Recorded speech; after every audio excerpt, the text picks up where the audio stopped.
(4월 13일) 아침 햇살 시작하겠습니다. 코로나 팬데믹으로 드러난 서구 사회의 반문명 첫 번째 시간입니다.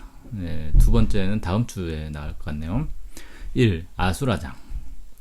코로나19가 전 세계에 대유행하면서 예상치 못한 현상들이 발생하고 있습니다. 이런 현상들 가운데는 도저히 21세기 문명사회에서 일어날 수 없는 것들도 있어 충격을 주고 있습니다. 첫째, 국가가 국민을 포기하다. 국민이 있어야 국가가 존재하며 국가는 국민을 보호하고 책임질 의무가 있습니다. 그러나 코로나19가 걷잡을 수 없이 확대되자 일부 나라들은 공개적으로 국민을 포기하기 시작했습니다. 이탈리아 소생집중치료협회는 3월 7일 의료진에게 살 가능성이 있는 사람들에게 집중하라는 지침을 발표했습니다. 이탈리아의 코로나19 확진자가 폭증하고 사망자도 늘어나면서 내린 극단적인 지침입니다. 이에 따라 의료진은 소생 가능성이 낮은 고령 환자와 돌봐줄 가족이 없는 환자들을 포기하기 시작했습니다. 윤리적 판단을 떠맡은 의료진들은 극심한 고통에 시달리게 됐습니다. 세계 최초로 무상의료제도를 도입했으며 유럽에서도 손꼽히는 의료체계를 자랑하는 영국도 일찌감치 코로나19 방역을 포기했습니다. 보리스 존슨 영국 총리는 통계보다 감염자가 훨씬 많은 단계에 왔다면서 영국은 추적, 격리 단계를 포기하고 지연 단계로 진입한다 라고 선언했습니다. 더 많은 사람들이 가족을 잃게 될 것이다 라는 충격적인 말까지 덧붙였습니다. 대표적인 복지국가로 국내에서는 선망의 대상이었던 스웨덴은 집단 면역이라는 해법을 선택했습니다. 많은 국민이 전염병에 걸려 면역력을 갖게 되면 집단 전체가 그 전염병에 대한 저항성을 갖게 된다는 이론으로 로빈 스웨덴 부총리는 사회 전체를 봉쇄하는 것이 장기적 관점에서 해결책이라는 증거는 아무것도 없다라고 주장했습니다. 이에 따라 사회적 거리두기나 역학조사, 감염 경로를 추적하는 거죠. 이런 조치를 하지 않고 사실상 국민을 방치했습니다. 스테판 레벤 스웨덴 총리는 지역 소비를 위해 가까운 식당에서 점심을 먹으라며 보건보다 경제가 우선한다는 입장을 보이기도 했습니다. 그러나 집단 면역이 의학적으로 실효성이 있느냐 여부를 떠나 이 과정에서 엄청난 사망자가 발생할 것이라는 우려가 나왔습니다. 스웨덴의 한 대학 교수는 한 달 안에 인구의 절반인 500만 명이 감염될 수 있다고 주장했는데 치사율을 세계 평균보다 낮은 5%로만 잡아도 25만 명이 사망한다는 계산이 나옵니다. 실제로 환자와 사망자가 폭증하자 결국 스웨덴 정부는 집단 면역 정책을 포기를 하려고 검토하고 있습니다. 집단 면역 실험이 사실상 실패한 것입니다. 스웨덴이 집단 면역을 선택한 이유 중에는 열악한 보건 의료시설도 한몫했습니다. 인구 대비 병상수가 OECD 국가 중 멕시코, 칠레를 제외하고 최하위일 정도로 스웨덴은 낙후한 보건 의료 체계를 가지고 있었습니다. 일본은 아베 정권의 연장을 위해 국민을 희생시킨다는 비난을 받고 있습니다. 일본은 물론 국제사회를 경악하게 만든 대형 크루즈선 다이아몬드 프린세스호의 코로나19 사태를 봅시다. 아베 정권은 의료진의 선내 진입을 막은 채 승객들을 배에 가두고 선원에게조차 방호복을 지급하지 않는 등 사실상 프린세스호를 바이러스 배양 접시로 만들었습니다. 호사카 유지 교수는 자국민을 대상으로 적군을 대상으로 하는 군사작전인 미즈기와 작전을 실시한 것이라며 비난했습니다. 미즈기와 작전이라는 게 이제 무리에 고립시켜 버린다. 이런 군사작전이라고 하네요. 게다가 아베 정권은 3월 1일 승객의 하선을 허용했으나 이들을 별도 격리 조치 없이 귀가시켜 일본 전역에 코로나19 바이러스를 널리 퍼뜨리게 하였습니다. 이후에도 아베 정권은 도쿄올림픽 연기를 막기 위해 의도적으로 코로나19 검사를 하지 않아 확진자 통계를 줄이는 만행을 저질렀습니다. 일본은 하루 평균 검사 수는 한국의 10분의 1 수준이었으며 인구 비례로 따지면 20분의 1 수준으로 검사를 했습니다. 그러면서 아베 총리는 일본의 코로나19 확진자 수가 다른 나라보다 무척 적다면서 계속해서 자국민을 속였습니다. 이로 인해 일본 내에서 끊임없는 논란이 일자 느닷없이 한중 입국 제한 조치를 취해 국민의 관심을 돌리려 했습니다. 이 모든 것이 아베 정권의 지지율 관리 차원이라는 게 중론입니다. 트럼프 대통령도 무책임의 극치를 달렸습니다.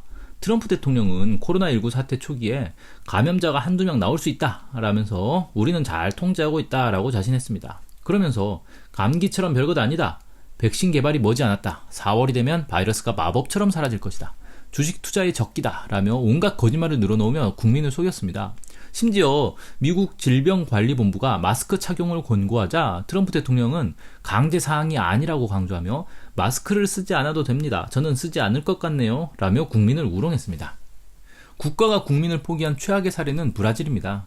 보우소나루 브라질 대통령은 3월 29일 자신의 트위터에 교통사고가 났다고 해서 자동차 공장을 멈출 수는 없는 일이라며 방역보다 경제가 우선임을 밝히고 미안하지만 사람은 언젠가 죽는다. 그게 인생이다. 라는 망언을 했습니다. 그는 전에도 코로나19는 단순 독감 또는 콧물이 나는 수준에 불과하다.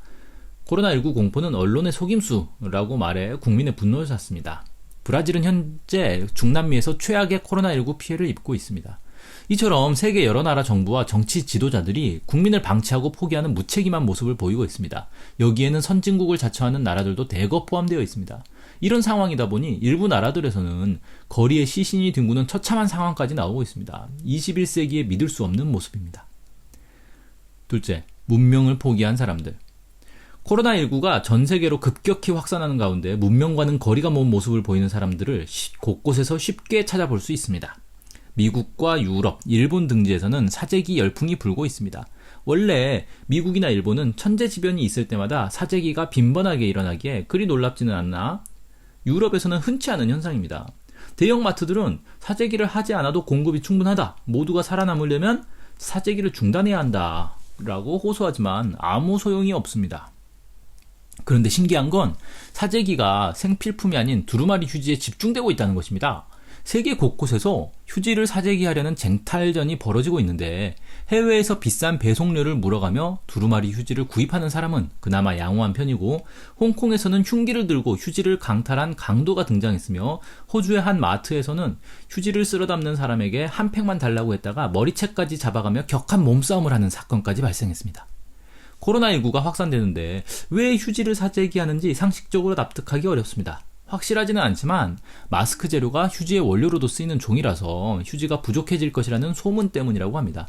누군가 SNS에 가짜 뉴스를 올렸는데 사람들이 그걸 믿은 것입니다. 전 세계가 정상적인 사고를 하지 못하는 패닉 상태에 빠진 듯합니다. 아마 후세 사람들이 이런 기록을 보면 그때 사람들은 다들 미개했구나 라고 여길만 합니다. 아니 불과 30년 전 사람들도 미래에 이런 일이 있을 거라고 얘기하면 믿지 못할 것입니다. 미국에서는 총기 사재기까지 일어나고 있습니다.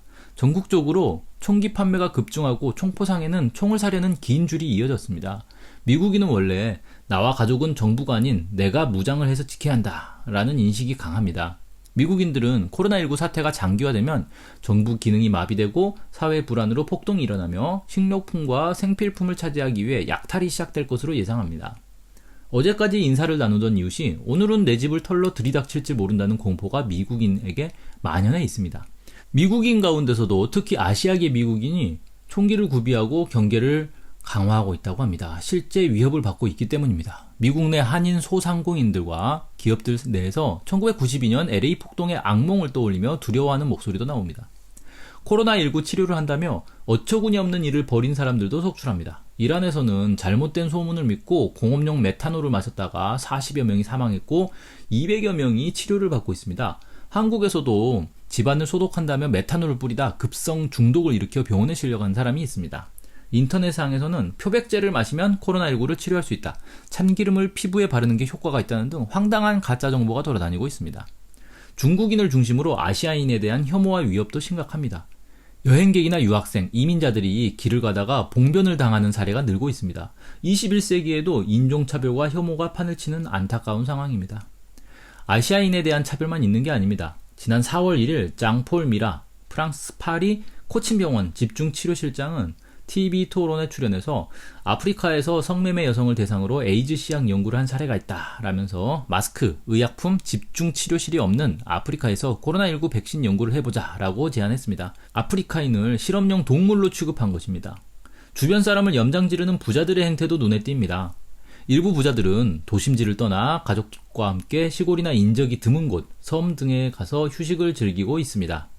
개인용 섬 판매 대여업체인 프라이벗 아일랜드에 따르면 카리브해 연안 국가 벨리즈 인근의 외딴 섬은 하루 숙박 비용이 360만 원이나 하지만 코로나19 사태를 맞아 수요가 폭증했다고 합니다. 개인용 항공기 이용 문의도 급증했습니다.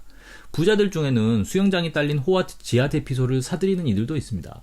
벙커 제조업체 서바이벌 콘도는 코로나19 때문에 벙커 판매량이 급증했다고 합니다. 이 업체는 최고 30억 원에 달하는 호화 벙커를 제작해 주는데 여기에는 수영장, 체육관, 암벽 등반 시설까지 들어있습니다. 미국 엔터테인먼트 업계 최고 거물인 데이비드 게페는 인스타그램에 어제 저녁 석양, 그레너딘즈에서 바이러스를 피했다. 모두가 안전하길 바라고 있다. 라는 글과 함께 5억 9천만 달러짜리 초호화 요트 사진을 올려 사람들의 지탄을 받았습니다. 게페는 결국 게시물을 삭제했지만 왜 자신이 욕을 먹었는지 이해했을지는 의문입니다. 여기 그레너딘즈가 그 서인도 제도의 섬이라고 하네요.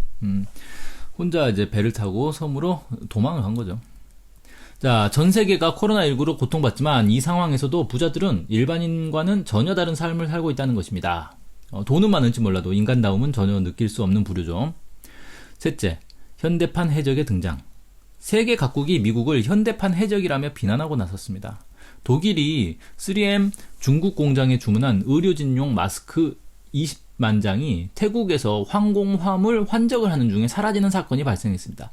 경찰이 확인한 결과 이 마스크는 미국이 가로챘다고 합니다. 안드리아스 가이젤 독일 내무부 장관은 현대판 해적 행위, 동맹을 배신한 행위라며 미국을 맹비난하며 국제법을 준수하라고 촉구했습니다. 미국은 프랑스 지방정부들이 중국에 단체로 주문한 마스크 6천만 장도 가로챘습니다. 마스크를 실은 비행기가 이륙하기 직전에 갑자기 나타난 미국 정부 관계자들이 계약금의 3배를 현찰로 제시하고 가져가 버린 것입니다. 트럼프 정부는 자국 기업이 생산한 마스크와 인공호흡기 등을 징발할 수 있는 전시물자 동원법을 발령했습니다. 이에 따라 3M 해외 공장에서 생산하는 마스크를 미국에 반입하도록 강제 지시를 내렸습니다.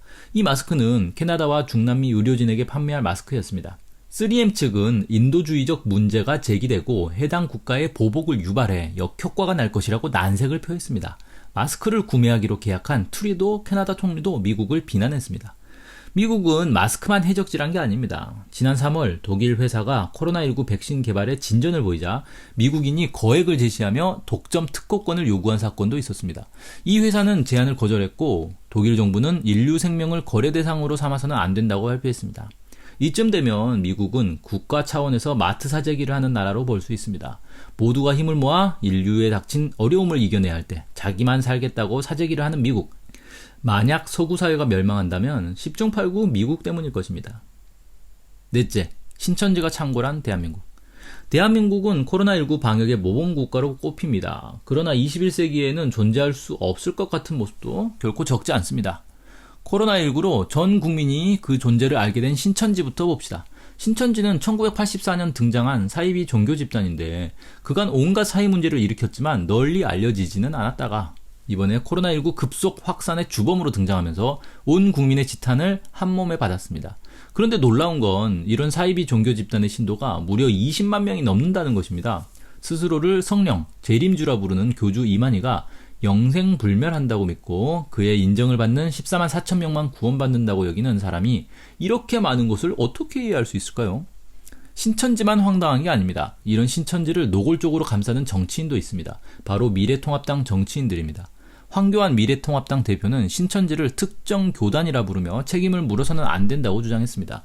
차명진 전 의원은 신천지 폐쇄는 종교 탄압이라며 정부를 규탄했습니다. 신천지로 도시 전체가 극심한 타격을 입은 대구의 권영진 시장은 자신이 신천지 신도임을 숨긴 채 코로나19 관련 업무를 총괄한 대구 서구보건소 팀장을 옹호하다가 비난을 받기도 했습니다. 제1야당이라는 미래통합당이 사이비 종교 집단을 비호하는 이유가 참으로 궁금합니다. 윤석열 검찰의 행태도 이상합니다. 추미애 법무부 장관이 신천지에 대한 검찰의 강제 수사를 2차례 이상 지시했지만 윤석열 검찰은 방역을 방해한다며 강제 수사를 거부했습니다. 경찰의 압수수색 영장을 기각하기도 했습니다. 이에 비난 여론이 빗발쳤고 끝내 한 시민단체가 윤석열 검찰총장을 직무유기로 고발하기에 이르렀습니다. 왜 검찰이 신천지를 편들었는지는 일반 상식으로 이해할 수 없습니다. 이처럼 대한민국 전체가 사이비 종교 집단에 농락당하는 황당한 상황이 21세기에 버젓이 일어나고 있습니다.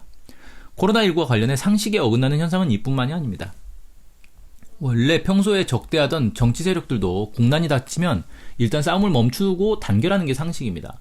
아무리 권력을 쥐기에 대립한다고 해도 국익이라는 더 큰 대의에는 모두가 복종하기 마련입니다. 그러나 코로나19 사태에서 미래통합당 세력이 보여준 모습은 이런 상식에서 완전히 벗어나 있습니다. 이들은 사사건건 정부의 발목을 잡으며 방역 활동을 방해하였습니다. 미래통합당은 선거를 염두에 두고 정치 공세를 펴기 위해 방역과는 아무 상관도 없는 중국인 입국 금지를 고집하면서 문재인 정부를 친중 정권으로 몰아붙였습니다. 코로나19에 따른 추경 편성에 대해서는 우한 폐렴을 빌미로 혈세를 쏟아부을 생각이면 당장 접어야 한다라고 반대하더니 여론의 역풍을 받고 하루 만에 찬성으로 돌아섰습니다. 전 세계가 문재인 정부의 방역 활동을 칭찬하는데도 방역에 실패했다는 황당한 주장을 했습니다. 미래통합당을 대변하는 조중동 언론들도 정부의 방역이 완전 실패했다고 떠들다가 해외 반응이 칭찬 일색이자 논조를 받고 정부는 무능했지만 의료진이 잘했다는 낯뜨거운 주장을 펼쳤습니다. 조선시대 임진왜란이 터졌을 때도 조정에서는 당파 싸움만 했다지만 이건 400년 전 봉건시대의 얘기입니다. 어떻게 2020년에도 나라야 망하든 말든 선거만 이기면 그만이라는 식의 당파 싸움을 하는 자들이 제1야당 자리를 차지하고 있는지 놀랍기만 합니다. 이번에 코로나19의 직격탄을 맞아 가장 큰 피해를 입은 대구의 모습도 이해할 수 없습니다. 권영진 대구시장은 신천지 눈치를 보면서 우왕좌왕하며 거짓말만 하다가 대구를 혼돈에 몰아넣었습니다. 서울시장이나 경기도지사와 정반대 행보를 보인 것입니다. 심지어 신천지 신도가 다수 살고 있는 아파트 전체가 코호트 격리 상태가 되었음에도 이를 숨기는 등 정보 은폐에만 집중했습니다. 그리고 정부와 다른 지자체의 지원에만 매달리고 정작 대구 시민을 위해 전국에서 달려온 의료진에는 수당도 지급하지 않는 철면피한 모습을 보였습니다. 마지막에는 대구시장에 대한 전 국민의 분노가 치솟자 실신한 척 연기를 하고 10일 동안 잠적해버렸습니다. 이번에 보인 대구시장의 행태는 무능의 상징이라 할 만하며 두고두고 비난받을 것입니다. 그런데 놀라운 건 여론의 문매를 맞는 것과 달리 정작 지자체장 여론조사에서는 가장 높은 지지율 상승폭을 기록한 것입니다. 대구 시민들이 대구시장의 직무 수행을 지지하고 있다는 것인데 대구 시민과 전국 민심이 얼마나 큰 차이가 있는지 보여줍니다. 이 정도면 맹목적인 지지라고 밖에 해석할 수 없습니다. 물론 대구 시민이 권영진 개인을 지지한다기보다 미래통합당을 맹목적으로 지지하며 역으로 현 정부 여당을 극도로 불신한다고 봐야 할 것입니다. 아무리 무능하고 잘못된 모습을 보여도 무조건 지지하는 모습. 그래서 오히려 미래통합당 세력에게 호구 취급당하며 홀대받는다는 말까지 나온 상황. 전 국민의 정서와 정반대로 가는 현상은 일반 상식으로는 결코 이해할 수 없습니다. 네, 오늘은 여기까지 하고요. 다음 주에 이어서 계속하겠습니다. 감사합니다.